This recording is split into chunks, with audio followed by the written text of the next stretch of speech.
नमस्कार, एक बार पुनः स्वागत है आपका ज्ञान गंगा आयुर्वेद क्लासेस में।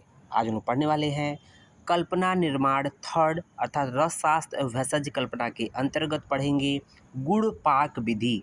गुड़ पाक क्या है, गुड़ और उसका पाक कैसे करते हैं। तो गुड़ हम लोग जानते हैं, गुड़ एक प्रकार का इच्छु विकार है ना। इच्छु जो मधुर द्रव्य में आता है, तो गन्ने का एक विकार है, बाई प्रोडक्ट है, जिसको गुड़ बोलते हैं। गांव देहात के लोग बहुत अच्छे से उसको समझ रहे हैं। ओके, और इसका पाक करते हैं अर्थात इसका प्रयोग चिकित्सकीय प्रयोग में कैसे प्रयोग करते हैं या औषधियों का निर्माण इसके माध्यम से कैसे करते हैं, इसके बारे में पढ़ेंगे। ओके, तो सबसे पहले देखते हैं इसकी निर्माण विधि। गुड़ पाक की जो निर्माण विधि कैसे होती है, तो गुड़ पाक भी अवलेह कल्पना की तरह निर्मित किए जाते हैं। तो गुड़ पाक का निर्माण ध्यान दीजिएगा, अवलेह कल्पना की तरह किए जाते हैं। तो गुड़ पाक का निर्माण अवलेह पाक या अवलेह कल्पना की तरह होते हैं।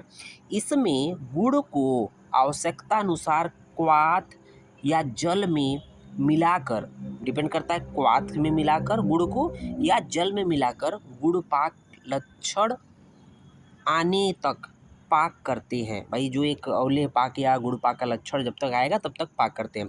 सिद्धि लक्षण आने के पश्चात अर्थात गुड़ पाक सिद्धि या अवलेह पाक सिद्धि के लक्षण आने के पश्चात इसमें प्रक्षेप्य द्रव्य डालते हैं। ओके, तो देखेंगे इसमें इसके बाद यह है तापमान का महत्व क्या होता है। तो गुड़ पाक में एक टेम्परेचर का अपने अपने आप में एक महत्व है। ठीक है, गुड़ पाक नियंत्रित तापमान पर करना चाहिए, कंट्रोल होना चाहिए। ऐसा नहीं कि बहुत तेज़ी से आग लगा दिया है तीव्र अग्नि से जिससे कि गुड़ पूरा जल जाएगा, ऐसा नहीं होना चाहिए, जिससे कि इसे जलने से बचाया जा सके। तो वही बात है, बहुत ही कंट्रोल टेम्परेचर पे इसको पाक करना चाहिए।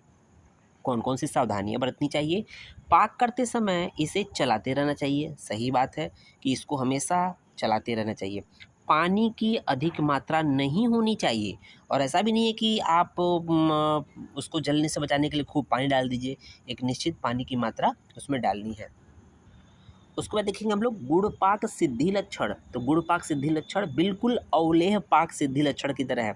आप लोगों ने अवलेह पढ़ा होगा, उसी से संबंधित गुड़ पाक सिद्धि लक्षण भी है। देखेंगे ये रेफरेंस कहाँ का है, चक्रदत्त ज्वरातिसार चिकित्सा का 89 और 91 श्लोक है, नंबर का श्लोक है। ठीक है, तो देखेंगे श्लोक देख लेते हैं एक बार।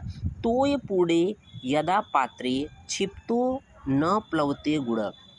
ठीक है, तो यहाँ पर बोला गया है कि गुड़ को जल में डालकर, गुड़ को भाई जब जल में डालकर ही पकाएंगे, पात्र को अग्नि पर चढ़ाकर पाक करने पर गुड़ पाक के निम्न लक्षण आते हैं। तो कौन कौन से लक्षण आएंगे जब गुड़ को जल में डालकर पकाएंगे पात्र में रखकर, तो क्या है, तोय पूड़े यदा पात्रे, मतलब तोय से पुड़, जल से पुड़ अगर पात्र में गुड़ को रखेंगे तो वो डूब जाता है और क्या कहते हैं, फैलता नहीं है। तो कह रहा पहला पॉइंट क्या है, जब गुड़ जलपूर्ण पात्र में डालते हैं तो वो फैलता नहीं है बल्कि पानी में नीचे बैठ जाता है। ठीक है, तो ये एक इसका लक्षण है। ओके, उसको देखेंगे क्षिप्तश्च निश्चल तिष्ठेत पतितस्तु न शीर्यते।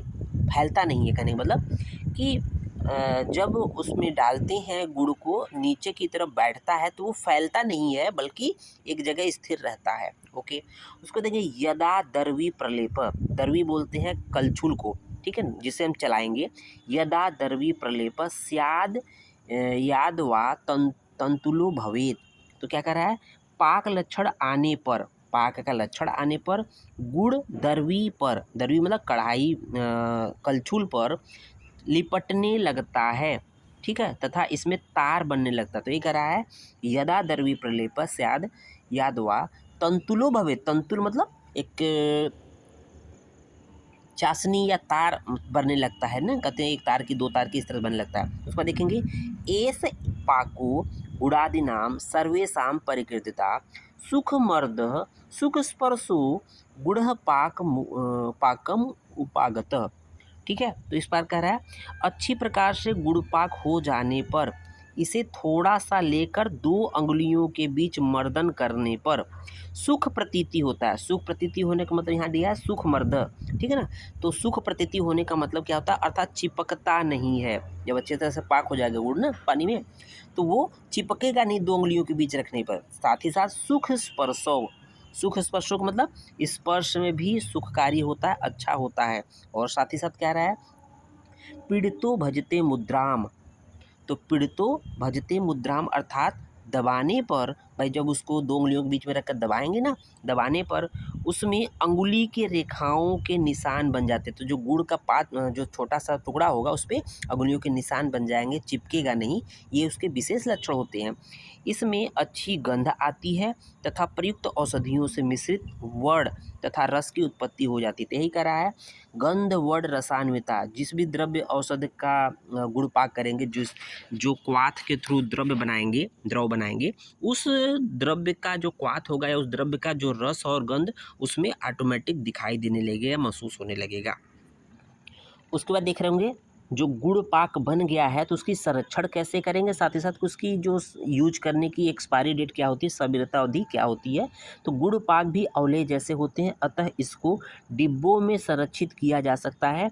इस कल्पना की अर्थात गुड़ पाक कल्पना की जो सविरता अवधि होती है वो 3 साल की होती है। तो ध्यान दीजिएगा, पूछा जाता है।